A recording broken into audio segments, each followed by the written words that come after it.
1. Visitor INS Sahyadri at Manila, Philippines. This topic is important under General Studies Paper 2. India's Foreign Policy, India and its Neighbors. Why recently in news? Indian naval ship Sahyadri, currently on operational deployment to South China Sea and Northwest Pacific region, in pursuance of India's Act East policy, entered today at Manila. The ship is likely to be at Manila till 4th November for extensive interactions with the Philippine Navy. Bilateral relations between India and the Philippines, based on shared values of anti-colonialism, strong democratic polity, and South cooperation have been growing significantly in the recent past, spurred by both economic as well as security engagements. Act East policy of India. India's Look East policy was rejuvenated as Act East policy during the recent External Affairs Minister visit to Hanoi, Vietnam.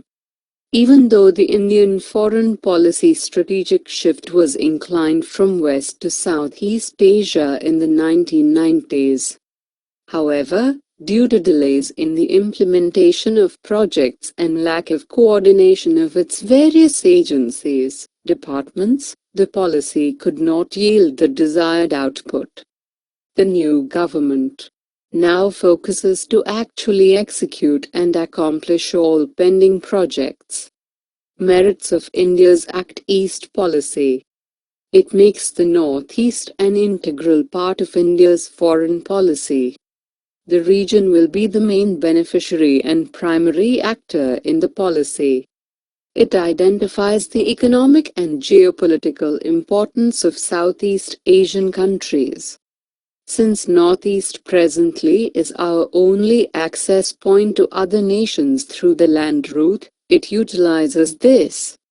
The importance of infrastructure development, connecting markets and increasing trade is emphasized in the policy.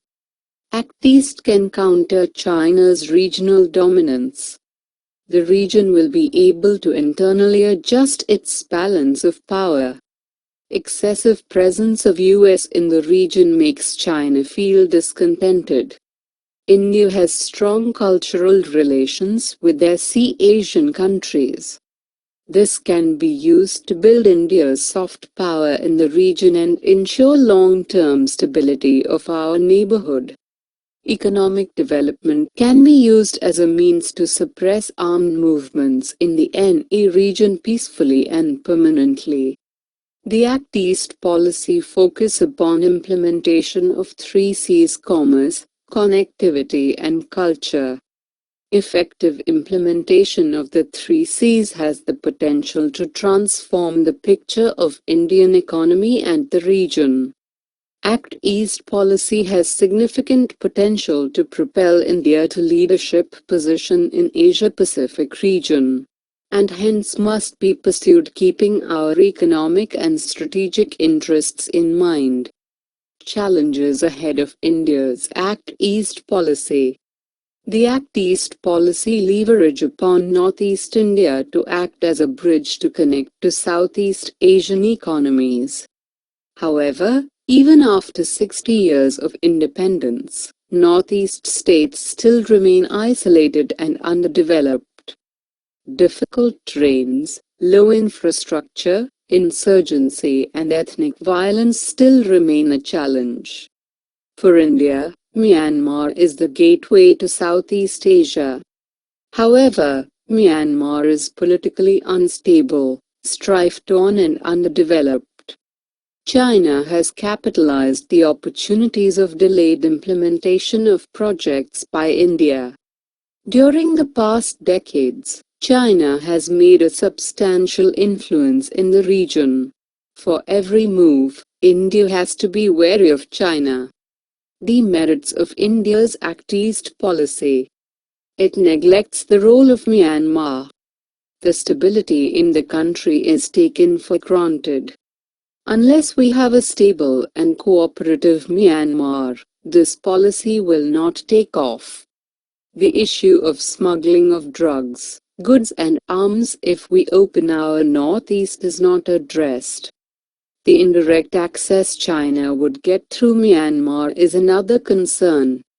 The northeastern states have not been taken into confidence or given room to participate in the implementation of the policy. 2. Pamban Bridge to get new span. This topic is important under General Studies Paper 1. Architecture from Ancient to Modern Times. Why recently in news? The railways have chosen the Rail Vikas Nigam Limited, RVNL, its subsidiary company, to fabricate and build a new span to replace the aging Sketser span at the century-old Pamban Rail Bridge, India's first cantilever bridge. Ministry of Railways sanctioned Rs. 25 crore early this year to replace the existing manually operated 65.23-meter long rolling type span to build new span. About Pamban Bridge. The Pamban Bridge is a railway bridge on the Polk Strait which connects the town of Rameswaram on Pamban Island to mainland India. The bridge refers to both the road bridge and the cantilever railway bridge, though primarily it means the latter. Opened on the 24th of February 1914, it was India's first sea bridge, and was the longest sea bridge in India until the opening of the Bandra-Worli Sea Link in 2010. The rail bridge is for the most part a conventional bridge resting on concrete piers, but has a double-leaf bascule section midway, which can be raised to let ships and barges pass through. It was opened on the 24th of February 1914, construction having begun in 1911. However, plans for a bridge had been suggested from as early as 1870 as the British administration sought ways to increase trade with Ceylon. The railway bridge historically carried meter-gauge trains, but Indian Railways upgraded the bridge to carry broad-gauge trains as part of Project Tune Gauge, work that was completed on the 12th of August 2007.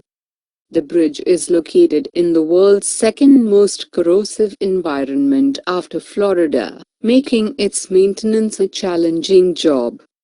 The location is also a cyclone-prone high-wind velocity zone. 3. Shri M. Venkaiah Naidu and Dr. Mahesh Shamu inaugurate the Rashtriya Sanskriti Mahotsav in New Delhi. This topic is important under General Studies Paper 1. Culture, Heritage and Diversity of India. Why recently in news? The Union Minister for Urban Development, Housing and Urban Poverty Alleviation and Parliamentary Affairs, Shri M. Venkaiah Naidu and the Minister of State for Culture, Independent Charge, and Tourism, Independent Charge, and Civil Aviation, Dr. Mahesh Shamu inaugurated the most diverse cultural festival of India, Rashtriya Sanskriti Mahotsav in New Delhi today. The festival is being organized at the Indira Gandhi National Centre for the Arts, INGCA. About Rashtriya Sanskriti Mahotsav. It is a great occasion and a memorable evening for showcasing the Indian culture. The aim to organize this festival is to spread the message of Ek Rashtra, Shasth Rashtra. Rashtriya Sanskriti Mahotsav has been organized to popularize and showcase the soft power of India's culture, be it art, artisans, dance, handicrafts or unique flavors from across the nation. Over 700 artists from 7 zonal cultural centers including Patiala, Udaipur, Thanjavur, Kolkata, Dimapur, Allahabad and Nagpur showcasing the spectacular diversity of India through folk, tribal and classical art forms in all its dimensions. Dance, music, drama and entertainment witnesses the opening ceremony. The event witnessed a high energy and intensity-filled live performance by renowned Punjabi folk singer, Shri Gurdas Mann, who thrilled the crowd. The wide array of arts and crafts like heavily paintings from Punjab, Rogan artworks from Gujarat, Banaras silk, kalamkari, hand-painted or block-printed cotton textile, Tanjore paintings and many more are the attractions of the festival. The festival will feature 150 art forms, performance by more than 1,500 artists, 32 forms of paintings, visual arts, 400 master craftsmen, cuisine by traditional master craftsmen and chefs. 4. Kalyana Lakshmi scheme may cover all BPL communities. This topic is important under General Studies Paper 2. Government policies and interventions for development in various sectors may cover all BPL communities / Article 7828741.s. Why recently in news? The Telangana state government is contemplating extending the Kalyana Lakshmi scheme meant to aid marriage of daughters in SC, ST and minority families, to all communities below the poverty line from next financial year. About Kalyana Lakshmi scheme widening its welfare agenda, the Telangana government has announced a novel scheme for the SC/ST girls Kalyana Lakshmi.